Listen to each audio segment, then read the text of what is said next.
Hi எல்லாருக்கும் வணக்கம். So நம்ம ஏற்கனவே பாலிட்டி ப்ரீவியஸ் இயர் கொஷின் பார்த்தோம்னா ஒரு 3 பார்ட்ஸ் வந்து முடிச்சிட்டோம். ஸோ அதில் வந்து 4th பார்ட் தான் பார்க்க போகிறோம். போகலாங்களா? ஸோ ஃபர்ஸ்ட் பார்த்தோம்னா my sorrow and my wavering faith is not for myself alone but for every woman who is struggling for justice in court. Who said this? சொன்னது யாரு? என்னுடைய துயரமும் மற்றும் நீதி கிடைக்கும் என்ற நிலையற்ற நம்பிக்கையும் என்னுடையது மட்டுமல்ல, மாறாக நீதிமன்றங்கள் மூலம் நீதி கிடைக்க வேண்டி போராடும் எல்லா பெண்களுடையது என யார் கூறியது பார்த்தோம்னா பில்கிஸ் பானு. அவங்க தான் வந்து இந்த கோட்ஸ் வந்து சொன்னாங்க. ஓகேங்களா? சாரு Bilkis Bano. Tamil Nadu backward classes commission has been constituted as a permanent body under article. அதாவது தமிழ்நாடு பிற்படுத்தப்பட்டோர் ஆணையம் அரசியல் சட்டப்பிரிவு டேஸ்கில் நிரந்தரம் அமைப்பாக்கப்பட்டது பார்த்தோம்னா 16, அதுல பார்த்தோம்னா 4 16, அதுல வந்து 4 தான் வந்து பார்த்தோம்னா தமிழ்நாடு பேக்வர்ட் கிளாஸ் கமிஷன் பண்ணி அது வந்து பெர்மனன்ட் பாடியா மாத்தினாங்க. இது 16 பேக்வர்ட் கிளாஸ். அடுத்து NITI Aayog was established on. NITI Aayog வந்து எப்போ நிறுவப்பட்டதுன்னு கேட்குறாங்க. ஜனவரி 1 2015. ஜனவரி 1 2015. ஜனவரி 1 2015 என்னது நித்தி ஆயோக் வந்து எஸ்டாப்ளிஷ் பண்ணாங்க. By which amendment the words secular and socialist were introduced in the preamble of the constitution. So அரசியலமைப்பு முகவரையில் மதசார்பின்மை மற்றும் சமதர்மம் என்ற சொற்களை அறிமுகப்படுத்திய அரசமைப்பு திருத்த சட்டம் எது பார்த்தோன்னா 42வது அமெண்ட்மெண்ட். 42வது திருத்தம் தான் வந்து செக்யூலர் அண்ட் சோசியலிஸ்ட், அதாவது மதசார்பின்மை சமதர்மம் அப்படின்றது வந்து இன்ட்ரடியூஸ் பண்ணாங்க. ஓகே, வந்து ஃபினான்ஸ் கமிஷனோட சேர்மன் கொடுத்து குரோனாலஜிக்கலாக வந்து இது பண்ண சொல்லியிருக்காங்க. ஸோ வந்து ஃபினான்ஸ் கமிஷனோட சேர்மன் வந்து லைனாக ஒரு அட்லீஸ்ட் ஒரு கடைசி ஒரு 6 அந்த மாதிரி படிச்சுக்கிட்டா கூட ஒரு நல்லது தான். சரி, என்னன்னு பார்க்கலாம். ஃபர்ஸ்ட் யாருன்னு பார்த்தோம்னா சந்தானம். அதுக்கப்புறம் தான் பார்த்தோம்னா மகாவீர் தியாக்ஜி. அதுக்கப்புறம் பார்த்தோம்னா YB சவான். லாஸ்ட் பார்த்தோம்னா KC பேண்ட். ஓகேங்களா? The Fiscal Responsibility and Budget Management FRBM Act was constituted on. நிதி பொறுப்பு மற்றும் வரவு செலவு மேலாண்மை சட்டம் அமைக்கப்பட்ட ஆண்டு எப்பன்னு பார்த்தோம்னா 17வது ஜனவரி 2000. ஜனவரி 17, 2000 தான் பார்த்தோம்னா Fiscal Responsibility and Budget Management, நிதி பொறுப்பு மற்றும் வரவு செலவு மேலாண்மை 17 ஜனவரி 2000. The concept of public interest litigation as its origin, அதாவது பொதுநல வழக்கு PIL சொல்லுவாங்க. அதோட கருத்து எங்கிருந்து தோன்றிச்சு பார்த்தோம்னா USA கிட்ட தோன்றியது. அடுத்து the constitutional status of right to information is ensured in Indian Constitution under article பார்த்தோம்னா 19(1). அதுல பார்த்தோம்னா A, அதாவது 2005 வந்து ரைட் டு இன்ஃபர்மேஷன் ஆக்ட் வந்து கொண்டு வந்திருப்பாங்க. அதாவது என்னன்னு பார்த்தோம்னா தகவல் அறியும் உரிமையின் தகவல் அறியும் உரிமை அது வந்து கொண்டு வந்திருப்பாங்க 2005. ஸோ அது வந்து எந்த ஆர்டிக்கலை சேர்த்துப்பாங்கன்னு பார்த்தோம்னா ஆர்டிகல் 19. அதில் பார்த்தோம்னா 1, அதில் பார்த்தோம்னா A. எல்லாமே ஃபர்ஸ்ட் ஒன்று இருக்கும். ஸோ ஃபர்ஸ்ட் வந்து 19 பார்த்தோம்னா 1 ஃபர்ஸ்ட், A பார்த்தோம்னா ஆல்பபெட்டில் அதுதானே ஃபர்ஸ்ட். ஸோ அந்த மாதிரி ஞாபகம் வச்சுக்கலாம். Which are the following about the meaning of RTA is correct அப்படின்னு கேட்குறாங்க. ஸோ RTA அப்படின்னா என்னன்னு கேட்டாங்கன்னா demanding information from the government, அதாவது அரசிடமிருந்து தகவல் கோருதல். அடுத்து கெட்டிங் இன்ஃபர்மேஷன் ஃப்ரம் மீடியா, ஊடகத்திலிருந்து விவரம் பெறுதல். அடுத்து freedom of people to have access to government information, அரசின் தகவல்களை அணுகுவதற்கான மக்களின் சுதந்திரம். ஸோ இது பார்த்தோம்னா ஒன்று வந்து நம்ம போய் டிமாண்ட்லாம் பண்ண முடியாது. அதே மாதிரி நாம போய் மீடியா கிட்ட வாங்க முடியாது, கவர்மெண்ட் அஃபிஷியல்ஸ் கிட்ட தான் வாங்கணும். ஸோ அப்படின்னு பார்க்கும்போது 1, 2 வரதுக்கு வாய்ப்பு இல்லை. ஸோ பார்த்தோன்னா அதாவது அரசியல் தகவல்களை அணுவதற்கான மக்களின் சுதந்திரம் தான் இந்த RTA ஆக்ட் அப்படின்றது. Consider the following statement about attorney general of India, அதாவது இந்திய தலைமை வழக்கறிஞர் அவரை பற்றி இதை வந்து பார்க்க போகிறோம். He is appointed by president of India. இவர் வந்து இந்திய குடியரசுத் தலைவரால் நியமிக்கப்படுகிறார். He must have the same qualification on par with judge of supreme court. அதே மாதிரி உச்ச நீதிமன்றத்தில் நீதிபதிக்கு தேவைப்படும் அதே தகுதிகள் இவருக்கும் உரியவை. அடுத்து he must be a member of either house of parliament, அதாவது இவர் நாடாளுமன்றத்தில் ஏதாவது ஒரு அவையின் உறுப்பினராக இருக்க வேண்டும். He can be removed by impeachment by parliament, பாராளுமன்றம் மூலம் இவர் பதவி நீக்கம் செய்யப்படலாம் அப்படின்னு சொல்லிட்டு ஒரு 4 இது கொடுத்துருக்காங்க. அதில் பார்த்தோம்னா எது கரெக்ட் அப்படின்னு சொல்லி கேட்குறாங்க. ஸோ அட்டார்னி ஜெனரல் பொறுத்த வரைக்கும் பார்த்தோம்னா 1, 2 இது மட்டும் தான் வந்து பார்த்தோம்னா கரெக்ட். ஸோ அது வந்து பிரசிடென்ட்டால தான் அப்பாயின்ட் பண்ணப்படுவார். அதே மாதிரி பார்த்தோம்னா சுப்ரீம் கோர்ட்டோட ஜட்ஜுக்கு எந்த அளவுக்கு ஜட்ஜோட குவாலிஃபிகேஷன் என்னவோ அந்த குவாலிஃபிகேஷன் இந்த அட்டார்னி ஜெனரலுக்கும் இருக்கும் அப்படின்னு சொல்லிட்டு சொல்கிறாங்க. அடுத்தது mechanism for balancing the financial might of the central and needs of the state are, அதாவது ஒன்றிய அரசின் நிதி திறத்தையும் மாநிலத்தின் நிதி தேவைகளையும் சமப்படுத்தும் நிறுவன வழிமுறைகள் என்னன்னு கேட்குறாங்க. ஒன்று பார்த்தோம்னா parliamentary standing committee on finance, பாராளுமன்ற நிதிநிலைக்குழு, நித்தி ஆயோக். அது அடுத்தது பார்த்தோம்னா controller and auditor general of India, அதுக்கப்புறம் இந்திய தலைமை தணிக்கை கட்டுப்பாட்டு அதிகாரி, அடுத்து ஃபினான்ஸ் கமிஷன், நிதி ஆணையம். ஸோ வந்து எது பார்த்தோம்னா ஃபினான்ஷியல், அதாவது ஒன்றிய அரசு நிதி திறத்தையும் மாநிலத்தின் நிதி தேவையையும் சமன்படுத்தும். அதாவது ஒன்றிய அரசுனா சென்ட்ரல் வரும், இது வந்து ஸ்டேட் வரும் இல்லையா, ரெண்டுத்தையும் பேலன்ஸ் பண்ணுறதுக்கு எது அப்படின்னு பார்த்தோம்னா நித்தி ஆயோக்கும் ஃபினான்ஸ் கமிஷன் ரெண்டு தான் இது பண்ணும். ஸோ நித்தி ஆயோக் என்ன பண்ணோம்னா இது பண்ணி கொடுக்கும், அதாவது வந்து ஒரு ஐடியா வந்து கொடுக்குற மாதிரி அது வந்து எல்லாத்தையுமே பிளான் மாதிரிலாம் கொடுக்கும். ஸோ ஃபினான்ஸ் கமிஷன் என்ன பண்ணால் அதுதான் வந்து எடுத்து செய்யும். ஓகேங்களா. ஸோ அப்படின்னும் போது பார்த்தோன்னா அது ரெண்டும் கரெக்டாக வந்து இது பேலன்ஸ்டாக இருந்துச்சுன்னா தான் நிதி இதில் வந்து பிரச்சனை வராது அப்படின்னு சொல்லிட்டு சொல்கிறாங்க. ஓகேங்களா. So first municipal corporation in India was set up at Madras. இந்தியாவின் முதல் மாநகராட்சி எங்கே இருக்குன்னு பார்த்தோம்னா கார்பரேஷன் பார்த்தோம்னா மெட்ராஸ் தான். மாநகராட்சி, முதல் மாநகராட்சி, first municipal corporation in India பார்த்தோம்னா Madras. Which one of the following president of India was selected unopposed? அதாவது கீழ்கண்டவற்றில் இந்திய குடியரசு தலைவர்கள் போட்டியின்றி தேர்ந்தெடுக்கப்பட்டவர் யாருன்னு பார்த்தோம்னா நீலம் சஞ்சீவா ரெட்டி. அவர் தான் வந்து போட்டியின்றி தேர்ந்தெடுக்கப்பட்ட குடியரசு தலைவர், பிரசிடென்ட் நீலம் சஞ்சீவ ரெட்டி. அடுத்து The first all women police station was set up in 1992. அதாவது 1992ஆம் ஆண்டு முதலாவது அனைத்து மகளிர் காவல் நிலையம் அமைக்கப்பட்டது. To specially cater to the complaints and grievance of women. குறிப்பாக பெண்களின் புகார்களை பதிவு செய்வதற்காகவும் அவர்களின் குறைகளை களைவதற்காகவும் உருவாக்கப்பட்டது அப்படின்னு சொல்லிட்டு சொல்றாங்க. ஸோ இதில் பார்த்தோம்னா இது ஃபர்ஸ்ட் அசஷன் வந்து கரெக்ட் தான், அதே மாதிரி ரீசனும் வந்து கரெக்ட் தான். அதே மாதிரி இந்த ரீசன் வந்து எக்ஸ்பிளைன் பண்ணுது. ஏன்னா வந்து பார்த்தோம்னா 1992 தான் பார்த்தோம்னா இந்த ஃபர்ஸ்ட் ஆல் இந்தியா, அதாவது முதலாவது அனைத்து மகளிர் காவல் நிலையம் இருக்கு இல்லையா, மகளிர் மட்டும்ன்ற மாதிரி. ஸோ அந்த இதை வந்து 1992 தான் ஆரம்பிச்சிருப்பாங்க. ஸோ இது எதுக்காகன்னு பார்த்தோம்னா ஸோ எல்லா விஷயத்தையுமே போய் வந்து ஜென்ஸ் கிட்ட அப்படின்றத விட ஒரு லேடிஸ்க்கு போலீஸ் இருந்தாங்கன்னா அவங்ககிட்ட கொஞ்சம் வந்து ஒரு இதாக பேச முடியும் லேடிஸ் அப்படின்றதுக்காக பண்ணியிருப்பாங்க. ஸோ அவங்களோட கம்ப்ளைண்ட்ஸ் அண்டு அதுக்கப்புறம் அவங்களோட புகார்களையும் குறைகளையும் இது செய்வதற்காக அது வந்து பண்ணதுன்றது உண்மைதான். ஓகேங்களா. Okay. Social movement is one of the major forms of collective behaviour. அதாவது சமூக இயக்கம் என்பது பார்த்தோன்னா ஒரு கூட்டு நடத்தை என்பதன் ஒரு இன்றியமையாத வடிவமாகும். ஸோ சோசியல் மூவ்மெண்ட்னாலே என்னன்னா கலெக்டிவ் பிஹேவியர் தான். ஒரு தனிப்பட்ட ஒரு இதாவோ இல்லை ரிலிஜியஸாவோ கல்ச்சரை பேஸ் பண்ணியாலாம் எதுவுமே இருக்காது. அடுத்து A registered party is recognized as a national party only if it wins % of total number of seats in the Lok Sabha from at least 3 different states. So அதாவது ஒரு ரிஜிஸ்டர் பார்ட்டி வந்து national பார்ட்டியாக வந்து consider பண்ணணும், நாம recognise பண்ணணும் அப்படின்னா குறைஞ்சது பார்த்தோம்னா 2% பார்த்தோம்னா அந்த லோக்சபா நம்பர் ஆஃப் சீட்ஸ் இருக்கு இல்லையா, அதில் 2% பார்த்தோம்னா 3 டிஃப்ரெண்ட் இதுலேருந்து வின் பண்ணணும். அதாவது 3 டிஃப்ரெண்ட் ஸ்டேட்ஸ் எடுத்துக்கலாம். அந்த 3 டிஃப்ரெண்ட் ஸ்டேட்ஸில் பார்த்தோன்னா டோட்டல் நம்பர் ஆஃப் சீட்ஸில் 2% வந்து இருக்கணும். ஃபார் எக்ஸாம்பிள் பார்த்தோம்னா இப்போ ஒரு 3 ஸ்டேட் வந்து எடுத்துக்கலாம். அதில் பார்த்தோன்னா ஒரு ஒரு சர்டைன் அமௌண்ட் தொகுதி வந்து இருக்குது அப்படின்னு சொல்லி நம்ம எடுத்துக்கலாம். அதில் பார்த்தோம்னா அந்த இதில் பார்த்தோன்னா 2% அந்த இதில் வந்து 2% பார்த்தோன்னா இவங்க வின் பண்ணியிருக்கணும் அந்த 3 ஸ்டேட்லேயுமே.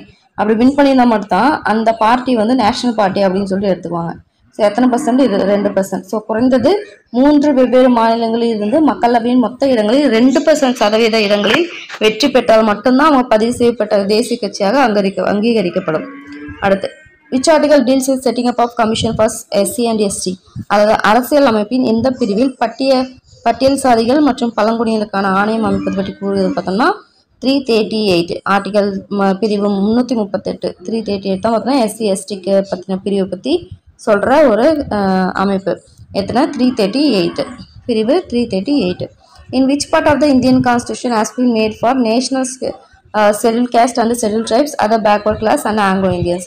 அதாவது இந்திய அரசியலமைப்பில் எந்த பிரிவு பார்த்தோம்னா தேசிய அளவில் SC ST அதுக்கப்புறம் ஆங்கிலோ இந்தியன்ஸ்லாம் இருக்காங்களே அவங்களுக்கு சலுகை வழங்குது அப்படின்னு பார்த்தோம்னா பார்ட் 16 16வது பிரிவில் தான் வந்து சொல்கிறாங்க. எத்தனாவது? 16. The National Development Commission game into existence, அதான் என்டிசின்னுவாங்க இல்லையா, அந்த தேசிய வளர்ச்சிக்குழு செயல்பாட்டுக்கு வந்தனால என்ன பார்த்தோம்னா 6th August 1952. ஸோ மறக்கவே கூடாது. 6th August 1952 ரொம்ப ரொம்ப முக்கியமான ஒரு கொஸ்டின், அடிக்கடி கேட்குற question. The government of India has decided to merge railway budget with union budget from the budget year 2017லேருந்து 18 வரைக்கும். ஸோ இந்திய அரசானது பார்த்தோன்னா ரயில்வே நிதிநிலை அறிக்கையும் அதே மாதிரி மத்திய நிதி அறிக்கையுடன் இணைத்து செயல்படுத்த துவங்கிய நிதி பார்த்தோம்னா எப்போ பார்த்தோம்னா 17-18 தான் இந்த மாதிரி பண்ண ஆரம்பிச்சாங்க. அதாவது ரயில்வே பட்ஜெட் வந்து யூனியன் பட்ஜெட் கூட இணைச்சி பண்ணது வந்து பார்த்தோம்னா 2017-18. In India GST act game into effect. அது ஜிஎஸ்டி எப்போ வந்துச்சு அப்படின்னு பார்த்தோம்னா July 1, 2017. இதே வந்து நித்தி ஆயோக் பார்த்தோம்னா January 1, 2015. ஓகேங்களா? Okay. In which case the Supreme Court gave judgment that directive principles cannot overdrive the fundamental rights.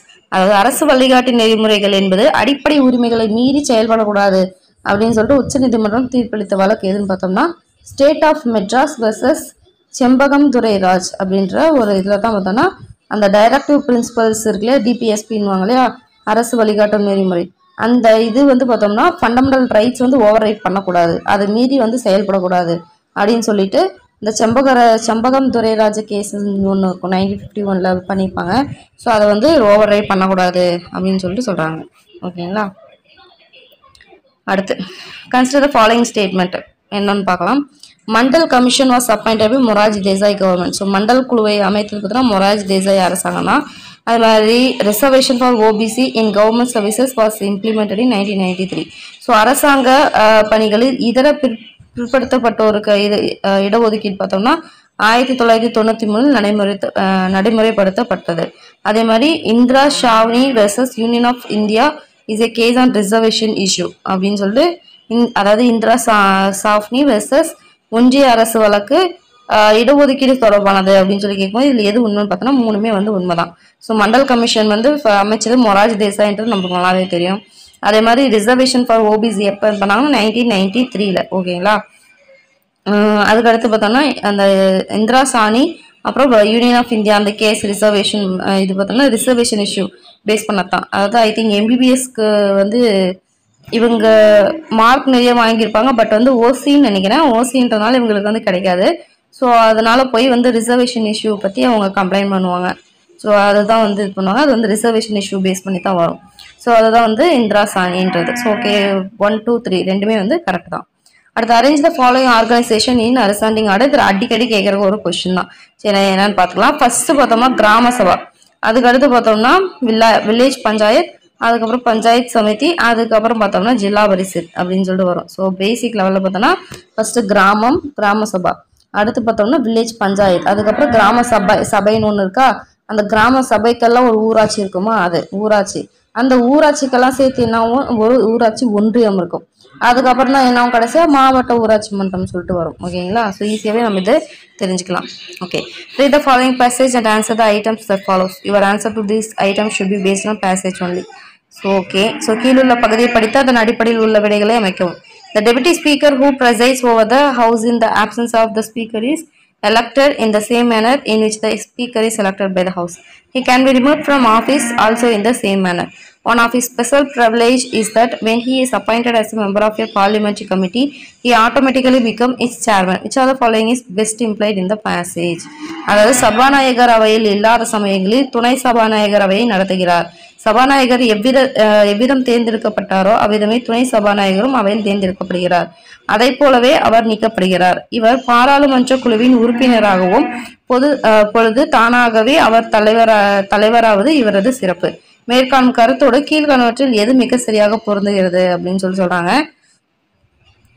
அதாவது மேல வந்து ஒரு பேராகிராஃப் வந்து படிச்சோம் இல்லையா, அது வந்து கீழே கொடுக்குற 4 ஆப்ஷன் கூட எது வந்து ரொம்பவே வந்து பொருந்துது அப்படின்னு பார்க்கும்போது பார்த்தோம்னா யாரை பத்தி சொல்றாங்க பார்க்கும்போது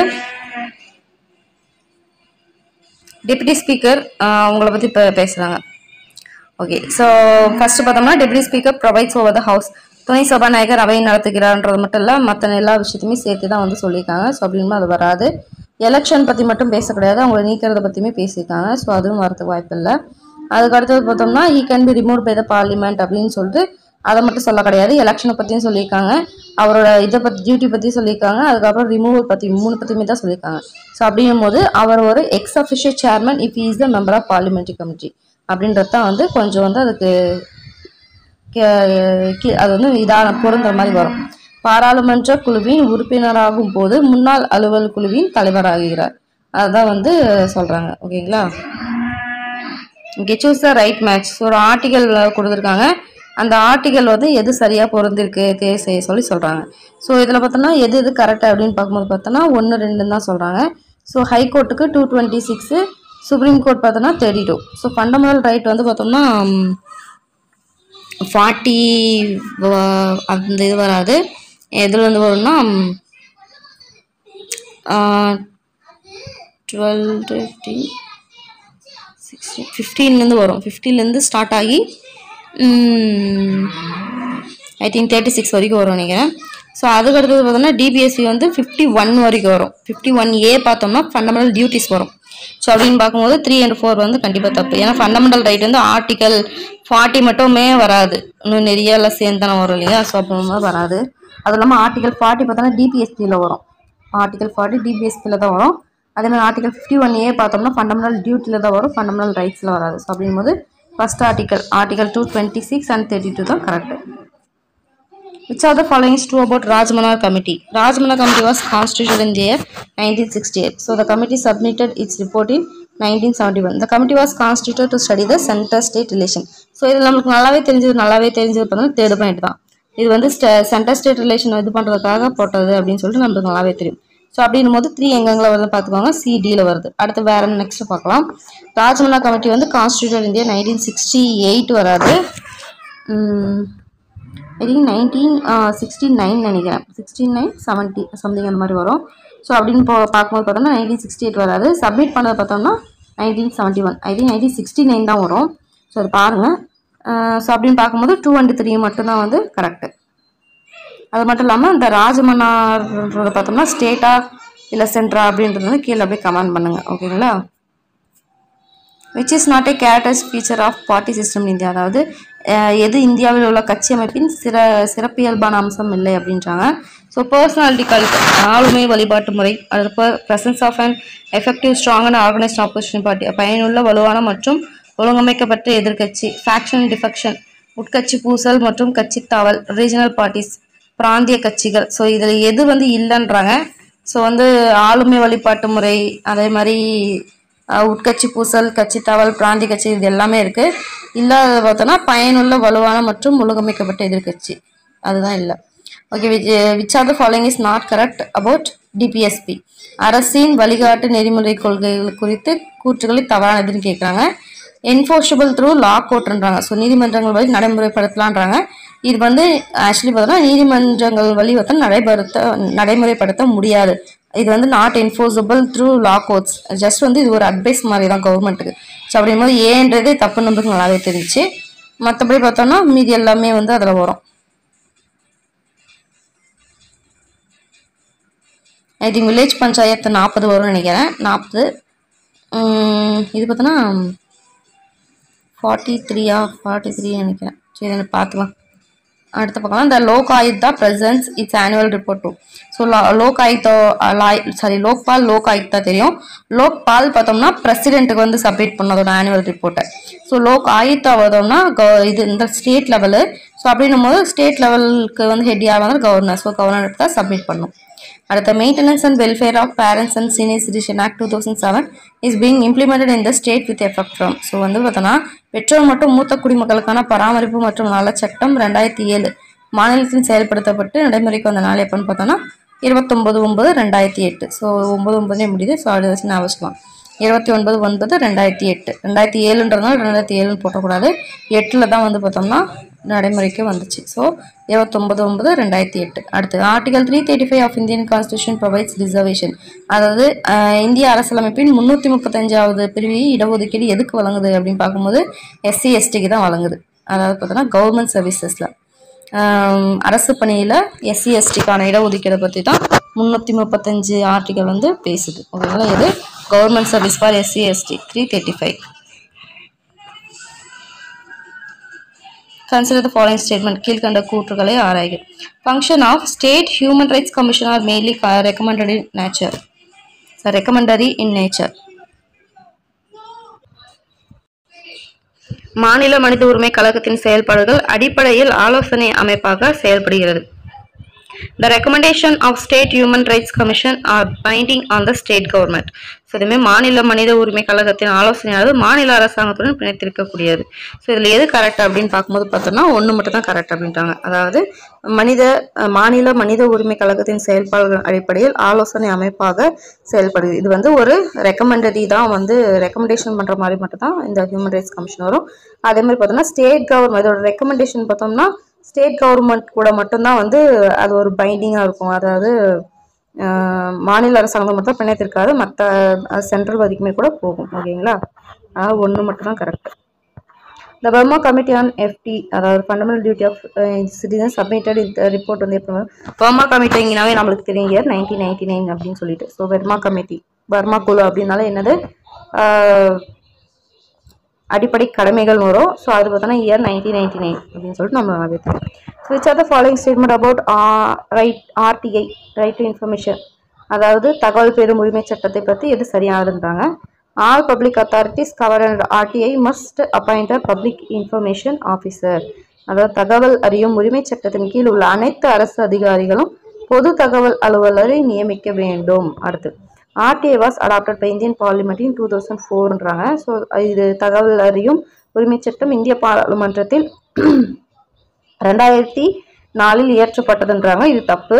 இது ஆக்சுவலி பார்த்தோன்னா 2005 இயற்றப்பட்டது. ஸோ அப்படின்னு பார்த்தோன்னா ரெண்டாவது தப்பு. த PIO, அதாவது பொது தகவல் அலுவலர் கோரிக்கைகளுக்கான பதிலை 35 நாட்களுக்குள் தர வேண்டும்னு சொல்லியிருக்காங்க. இது வந்து 35 நாள் வராது, 30 நாட்கள் வரும். ஓகேங்களா, ஸோ 30 நாளில் அவங்க வந்து தந்துடணும். இது வந்து தப்பு. இதுதான், இது வந்து 2005 வரும். அடுத்து பார்த்தோன்னா the nominal fee for filing request is 25ன்றாங்க. 25 கிடையாது, 10 ரூபா தான். ஸோ ஓகேங்களா, அப்படிங்கும் போது ஏ மட்டும் தான் கரெக்ட், மீதி எல்லாமே தப்பு.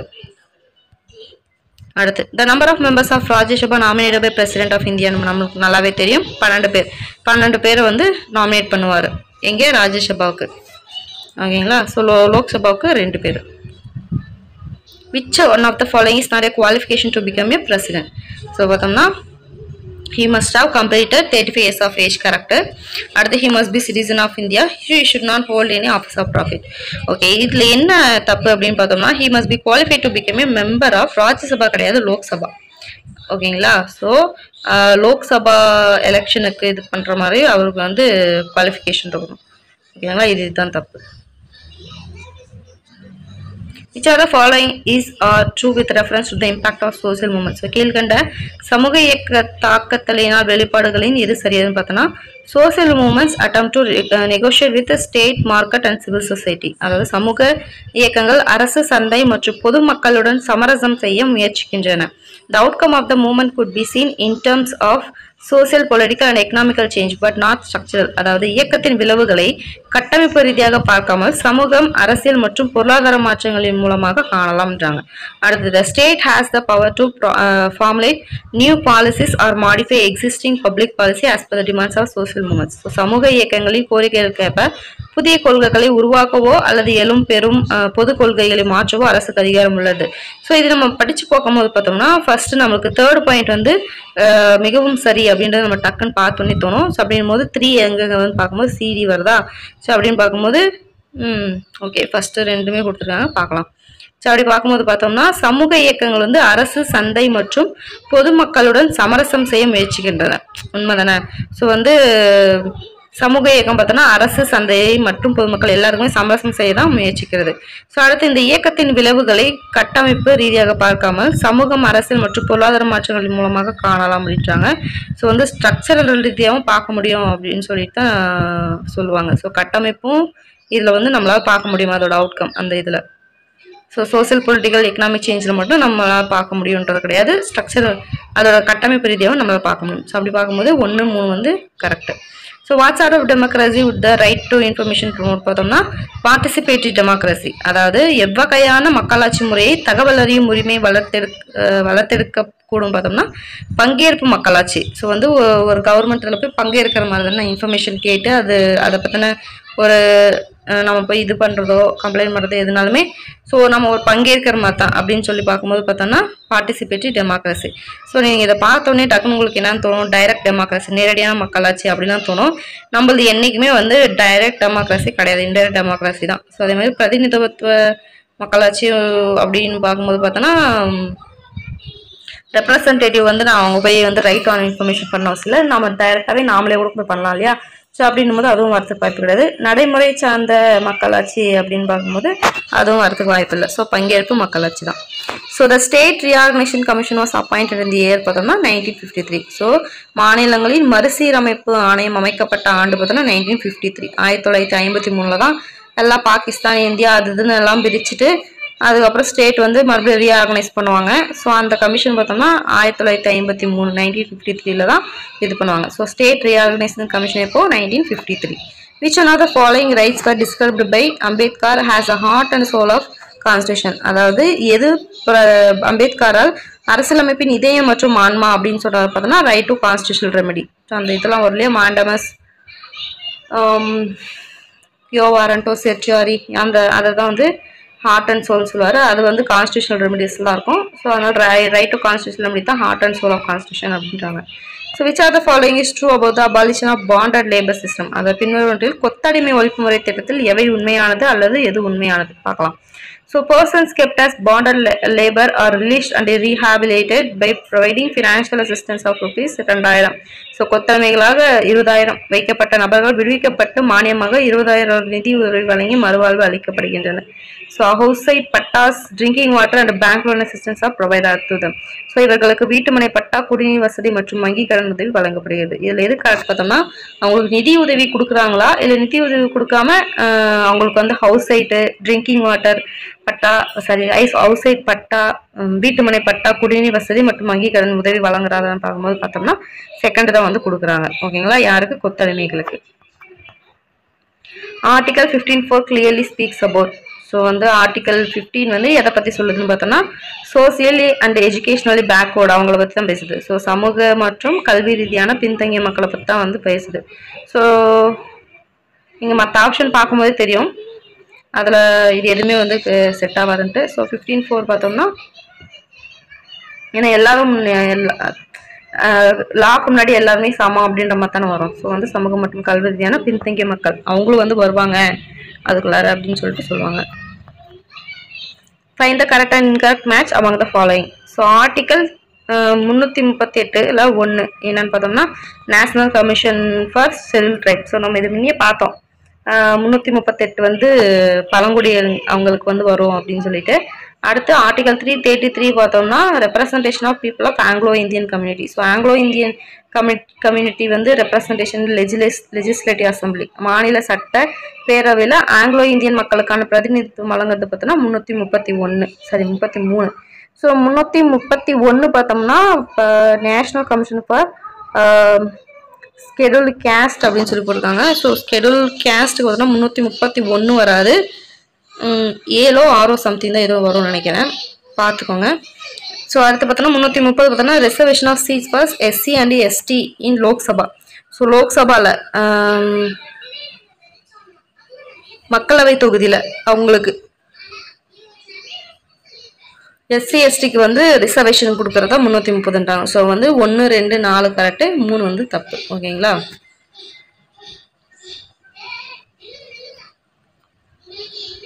Articles that deals with prohibition of trafficking in human being and forced labor. அதாவது மனித கடத்தல் தடை செய்வது பற்றியும் கட்டாய உழைப்பிற்கு தள்ளப்படுவதை தடை செய்வது பற்றியும் விவாதிக்கும் அரசியல் சட்ட பிரிவினர் 23.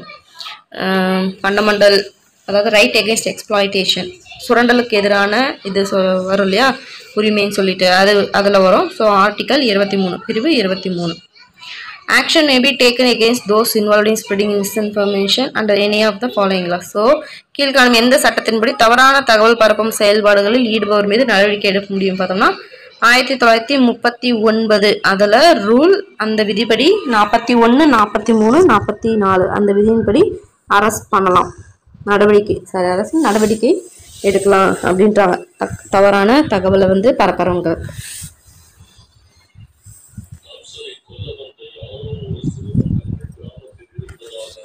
ஸோ 1939, 41, 43, 44. ஓகே, அடுத்து A welfare state can be categorized in terms of the following function. அதாவது மக்கள் நலம் விரும்பும் அரசை பின்வரும் செயல்பாடுகளின் அடிப்படையில் வகைப்படுத்தலாம். என்னன்னு பார்க்கலாம். It guarantees individuals and families a minimum income irrespective of the market value of their work or property. தனிநபர்களுக்கும் குடும்பங்களுக்கும் அவர்களின் வேலையையும் சொத்தின் சந்தை மதிப்பையும் பொருட்படுத்தாமல் குறைந்தபட்ச வருமானத்திற்கு அரசு உத்தரவாதம் வழங்குகிறது. இது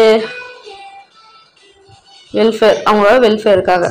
அடுத்து it narrows the extent of insecurity by enabling individuals and families to meet certain social contingency. அதாவது தனிநபர்களுக்கும் குடும்பங்களுக்கும் சில சமூக இடர்பாடுகளை சந்திக்க உதவுவதன் மூலம் அரசு பாதுகாப்பின்மையின் அளவை குறைக்கிறது. Okay okay it ensures that all citizens without distinction of status or class are offered the best available social service. ஆமா, உண்மைதான்.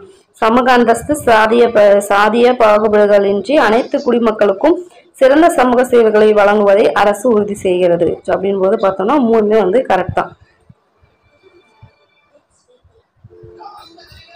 அடுத்து பார்ப்போம். Which is not the member of recommending committee in the appointment of Chief Information Commissioner by the President of India. அதாவது பின்வரும் உறுப்பினர்களில் யார் குடியரசுத் தலைவரால் நியமிக்கப்படும் தலைமை தகவல் ஆணையர் பதவிக்கான பரிந்துரை குழுவில் இடம்பெறாதவர் யாருன்னு பார்த்தோம்னா சீஃப் ஜஸ்டிஸ். யாரெல்லாம் இடம்பெறுவாங்கன்னா prime minister, leader of opposition party, அதே மாதிரி union cabinet minister, nominate prime minister, இவங்க எல்லாமே இருப்பாங்க. சீஃப் ஜஸ்டிஸ் மட்டும் இருக்க மாட்டாங்க. இதில் சீஃப் இன்ஃபர்மேஷன் கமிஷனரை அப்பாயிண்ட் பண்ணும்போது அதை அப்பாயிண்ட் பண்ணுறவர் யார்? President. Okay. Social movements have varied scope. அதாவது சமூக இயக்கங்கள் வாய்ப்பெல்லைகளில் வேறுபட்டிருக்கின்றன. Many movements are limited to local policies while others have been international in their focus. So பல இயக்கங்கள் உள்ளூர் கொள்கை அளவிலேயே இருந்து வருகின்றன. அதே சமயம் மற்றவை சர்வதேச அளவில் கவனம் செலுத்துகின்றன. ஸோ சோசியல் சமூக இயக்கம் பார்த்தோம்னா எப்படி இருக்கு அப்படின்றாங்க. சரி, பார்க்கும்போது பார்த்தோம்னா வாய்ப்பெல்லைகளில் வேறுபட்டிருக்குன்னு அப்படின்றது உண்மைதான். அதே மாதிரி ரீசனும் கரெக்ட் தான். பட் வந்து அதுக்கு எக்ஸ்பிளனேஷன் வந்து கரெக்டான எக்ஸ்பிளனேஷன் இல்லை அப்படின்றாங்க.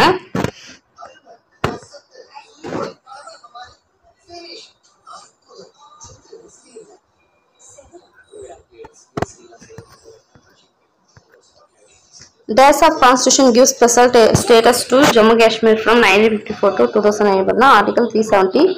அது இப்போ வந்து 2019 வந்து எடுத்துட்டாங்க இல்லையா, 370. ஸோ ஹரிசிங் வந்து என்ன பண்ணுவார்? ஹரிசிங் அப்படின்ற ஒரு இவர் ராஜா கொடுக்க மாட்டேன்னுவார், இந்தியா கூட சேர்க்க மாட்டேன்னுவார். அப்போ தான் பாகிஸ்தான்கள்லாம் சூறையாட ஆரம்பிச்சோடனே நம்ம சர்தார் வல்லபாய் பட்டேல் போய் தடுத்து நிறுத்தி, சரி தடுத்து நாங்கள் நிறுத்துறோம் அப்படின்னா நீங்கள் வந்து அந்த ஒரு இது மாதிரி எழுதி கொடுப்பாங்க. இந்த அதாவது இந்தியாவுக்கு வந்து அவங்க நாட்டு அந்த ஜம்மு காஷ்மீர் வந்து கொடுக்குற மாதிரி இதில் வந்து மறுப்பு தெரிவிக்காம சைன் போட்டோன்னா நான் வந்து உங்களுக்கு ஹெல்ப் பண்ணுறேன் அப்படின்னு சொல்லி அவரு வேறு வழி இல்லாமல் எழுதி கொடுத்துருவாரு. ஸோ இந்த மாதிரி எழுதி கொடுத்தாங்களே, அதனால அவங்கள மதிச்சு என்ன பண்ணுவாங்கன்னா அவங்களுக்கு தனியாக ஒரு ஆர்டிக்கல் வந்து கொடுப்பாங்க, 370 சொல்லிட்டு ஒரு ஸ்பெஷல் அந்தஸ்து கொடுப்பாங்க. ஸோ அதுபடி பார்த்தோன்னா அவங்களுக்கு தனியாக ஒரு கான்ஸ்டியூஷன் இருக்கும், அவங்களுக்கும் ஒரு முறை இருக்கும். அங்கே மற்ற ஸ்டேட்டில், இந்தியாவில் மற்ற ஸ்டேட்டில் இருக்கிறவங்க யாராலுமே அங்கே போய் வந்து கல்யாணம் பண்ண முடியாது, அதே மாதிரி போயிட்டு அங்கே நிலம் வாங்க முடியாது, அந்த மாதிரி எந்த ஒரு உரிமையும் அங்கே போய் கொண்டாட முடியாது. ஓகேங்களா? ஸோ அந்த மாதிரி ஒரு ஸ்பெஷல் ஸ்டேட்டஸ் வந்து இருந்துச்சு. ஸோ நரேந்திர மோடி வந்து அவர்கள் வந்து இப்போ வந்து அதை கலைச்சி எடுத்துட்டாரு 2019. ஸோ இப்போ நம்ம எல்லாமே வந்து எல்லாமே பண்ண முடியும் அங்கே போயிட்டு. இந்தியா கூட கம்ப்ளீட்டாக வந்து அதை சேர்த்துட்டாங்க. ஸோ அது ஃபஸ்ட்டு ஸ்பெஷல் ஸ்டேட்டஸ் கொடுத்தது எந்த ஆர்டிகல்னு பார்த்தோன்னா 370.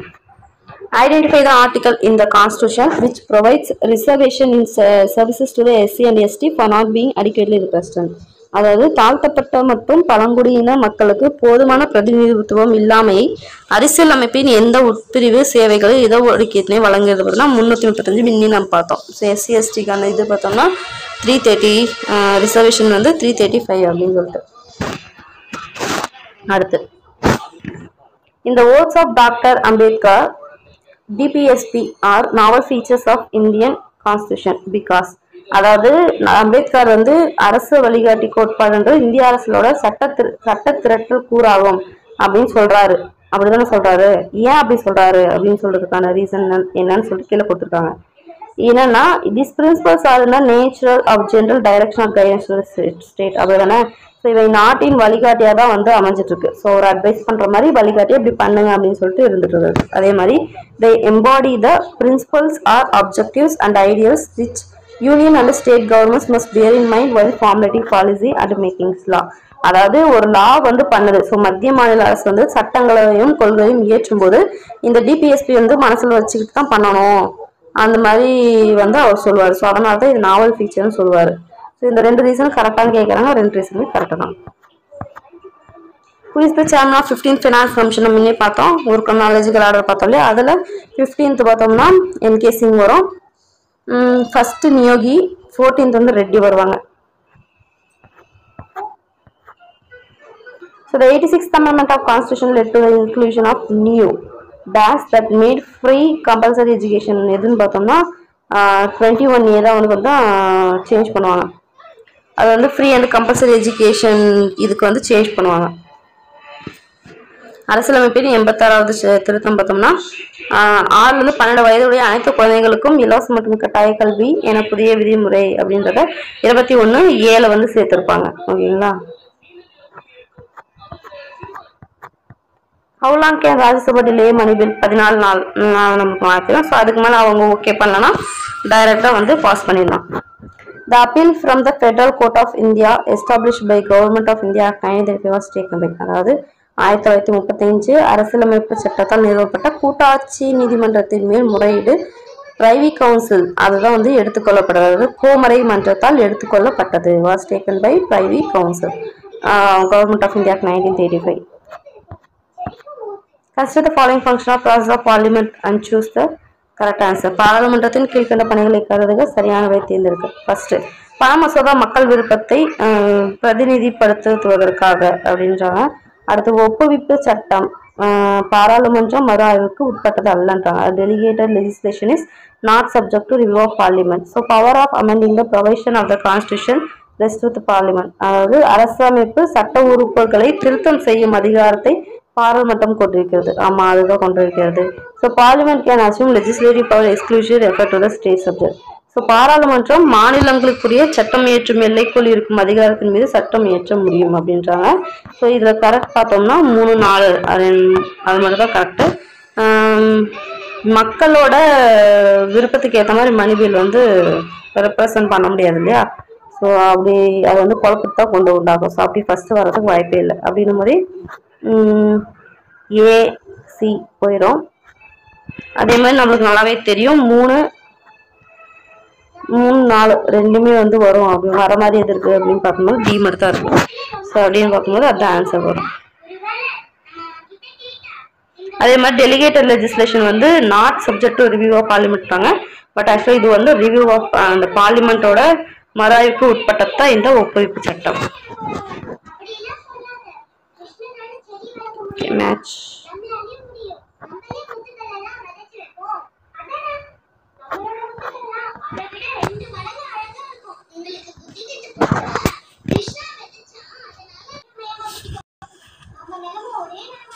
ஸோ ஃபர்ஸ்ட் பார்த்தோம்னா கொள்கை டாக்ட்ரைன், அதே மாதிரி அதோட தன்மை அல்லது போக்கு நேச்சுரல்னா டெண்டன்சின்றாங்க. So first doctrine of colourable legislation வரம்பு கடந்த சட்டம் இயற்றும் கோட்பாடுல பார்த்தோம்னா டெண்டன்சி டுவர்ட்ஸ் சென்ட்ரலைசேஷன் மையப்படுத்துதலை நோக்கி செல்லும் போக்கு தான் அந்த ஃபர்ஸ்ட் வரம்பு கடந்த சட்டம் இயற்றும் கோட்பாடு.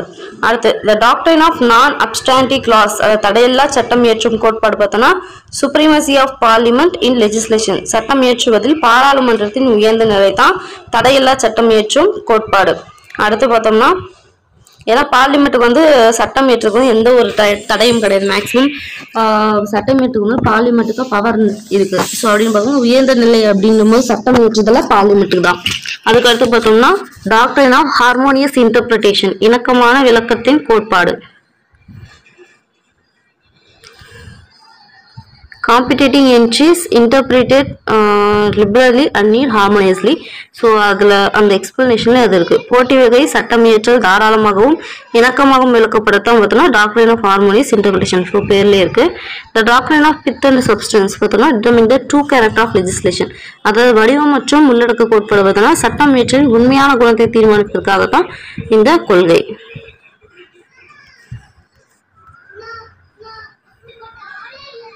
அடுத்து judicial activism is inherent in judicial review, அதாவது நீதித்துறையின் மீச்செயல்பாடு நீதி புனராய்வினுள் உள்ளுரைந்திருப்பதே என்றாங்க. ஸோ ஜுடிஷியல் ஆக்டிவிசம்ன்றது தான் நீதித்துறையின் மீச்செயல்பாடு பார்த்தோம்னா நீதி புனராய்வில் உள்ளுரைந்திருப்பதுன்றாங்க. அது வந்து உண்மைதான், உண்மையான ஒரு விஷயம் தான். The scope of judicial review as extended beyond the domain of rights to include executive policy and legislative action. அதாவது நீதி புனராய்வு நோக்கத்தின் பரப்பலையானது உரிமை எனும் செயல்களுக்கும் மேற்சென்று அமைச்சரவையின் திட்ட கொள்கையிலும் சட்டம் இயற்றும் அவைகளின் செயலின்மையும் இணைத்து கொண்டுள்ளது அப்படின்றாங்க. ஸோ இது ரெண்டுமே வந்து கரெக்டு, அதே மாதிரி கரெக்டான எக்ஸ்பிளனேஷன் தான். அதனால தான் நீதித்துறை அப்படி மீட் செயல்பாடு பார்த்தோம்னா நீதி புனராய்வினும் உள்ள இருந்திருக்குது அப்படின்னு சொல்றாங்க. So the right of citizenship cannot be taken away from the citizen except through a express parliamentary legislation. This is related to, அதாவது ஒருவரது குடியுரிமையை நாடாளுமன்ற சட்டமத்தின் மூலமே அன்றி வேறு வகையில் பறிக்கக்கூடாது. இந்த கூற்று எதோட தொடர்புடையதுன்னு பார்த்தோம்னா Ibrahim Wazir versus state of Bombay case. So Ibrahim Wazir versus Bombay அரசு வழக்கு, அதில் தான் பார்த்தோம்னா அதாவது குடியுரிமையை வந்து பறிக்கிறது வந்து பார்லிமெண்ட் லெஜிஸ்லேஷன் அந்த இதுக்கு தவிர அது எதுக்குமே பவர் கிடையாது அப்படின்னு சொல்லியிருப்பாங்க. அடுத்து வந்து ஒரு மேட்ச். ஸோ குடியரசுத் தலைவர் அவங்களோட டைம்லைன் வந்து கொடுத்துருக்காங்க.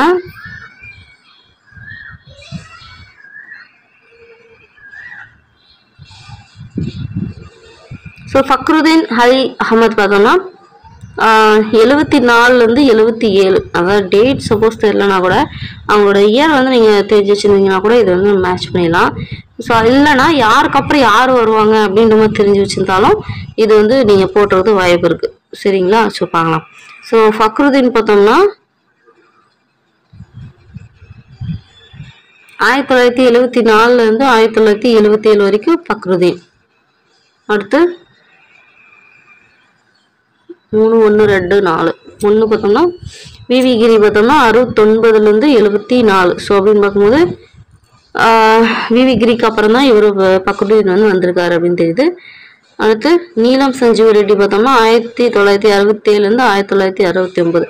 ஸோ விவி கிரிக்கு முன்னாடி வந்தால் தான் நீலம், அதுக்கு மட்டும் கண்டிப்பாக ஜாகிர் ஹுசேன் வந்து இருப்பார்.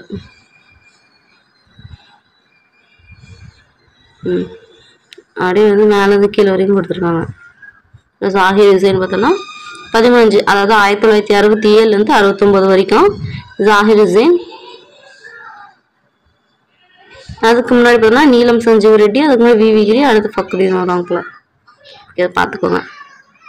அடுத்து heart and soul of constitution, இது ஆர்டிக்கல் 32 அரசியலமைப்பின் இதயம் மற்றும் ஆன்மா, கான்ஸ்டியூஷனல் ரெமெடின்னு சொல்லி படிப்போம் இல்லையா அது.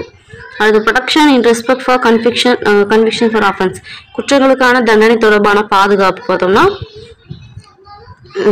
20 வரும். அடுத்து பார்த்தோம்னா prohibition on human traffic and force labour பார்த்தோம்னா ஆர்டிக்கல் 23, மனித கடத்தலுக்கு மற்றும் அடிமைத்தனத்துக்கு தடை விதிக்கப்பட்டுள்ளது 23.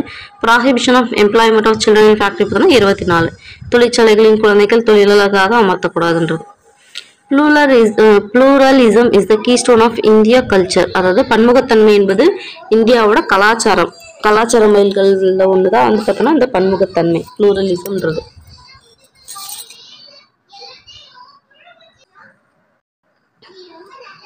Which of the following are correctly matched? கீழ்கண்டவற்றில் எது சரியாக பொருத்தப்பட்டுள்ளதுன்னு பார்த்தோம்னா ஸோ இது வந்து கான்ஸ்டியூஷனல் ரெமெடிஸ்ல வந்து கொடுத்துருக்காங்க.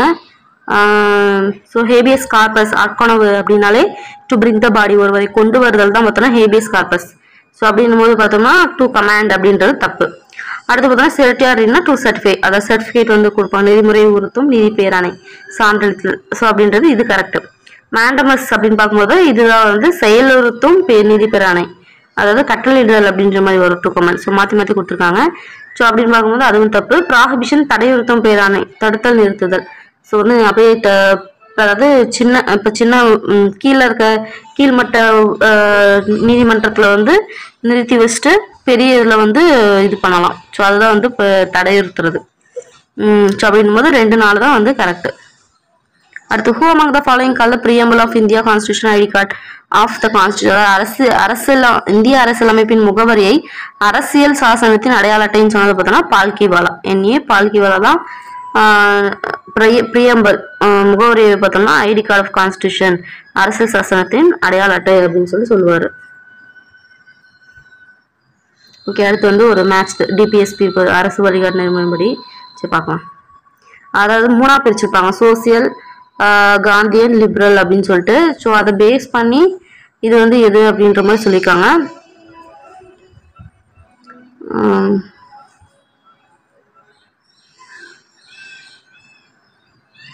4, 3, 1, 2. ஸோ அப்போ பொது உடைமை கொள்கைகள் சோசியலிஸ்ட் பிரின்சிபல் பார்த்தோன்னா equal pay and equal work from both men and women, ஆண் மற்றும் மகளுக்கு சம வேலைக்கு சம ஊதியம் வழங்குதல் அப்படிதான் பார்த்தோன்னா பொது உடைமை. ஏன்னா வந்து இது பேர்லேயே இருக்கு, பொது உடைமை பொதுவாக இருக்கணும், 2 பேருக்கும் ஈக்குவலாக இருக்கணும் அப்படின்றது இது மூலியமாகவே இருக்கு. அடுத்து பார்த்தோம்னா காந்தியன் பிரின்சிபல் பார்த்தோம்னா கம்யூனிட்டி டெவலப்மெண்ட் ப்ரோக்ராம் சமூக மேம்பாட்டு திட்டம் வந்து காந்தியன் பிரின்சிபல் காந்தி கொள்கை. லிபரல் பிரின்சிபல் தாராளவாத கொள்கை பார்த்தோம்னா பொது குடிமை சட்டம் நினைக்கிறேன். ஆமாம், பொது குடிமை சட்டம் யூனிஃபார்ம் சிவில் கோட் தான் வந்து லிபரல் பிரின்சிபல் தாராளவாத கொள்கை. அடுத்து புதிய வழிகாட்டு நெறிமுறை கொள்கைகள் பார்த்தோம்னா சுற்றுச்சூழலை மேம்படுத்தல் மற்றும் காப்பாற்றுதல் to protect and improve the environment. Okay, அடுத்து பார்க்கலாம். Though the country and people may be divided into different states for the convenience of administrative activities, the country is one integral whole. Who said this? அதாவது quotes கொடுத்து யார் சொல்றாங்கன்றாங்க. So நிர்வாக செயல்பாடுகளின் வசதிக்காக நாடும் மக்களும் வெவ்வேறு மாநிலங்களாக பிரிக்கப்பட்டாலும் நாடு என்பது முழுமையாக ஒருங்கிணைந்த ஒன்று அப்படின்னு சொன்னது யாரும் பார்த்தோம்னா Ambedkar. In India the real executive authority rest with, அதாவது இந்தியாவில் பொறுத்த வரைக்கும் உண்மையான அதிகாரம் யார்கிட்ட இருக்குன்னு பார்த்தோம்னா கவுன்சில் ஆஃப் மினிஸ்டர், அதாவது அமைச்சர் குழு கிட்ட தான் ரியல் எக்ஸிக்யூட்டிவ் அத்தாரிட்டி வந்து இருக்கு அப்படின்றாங்க.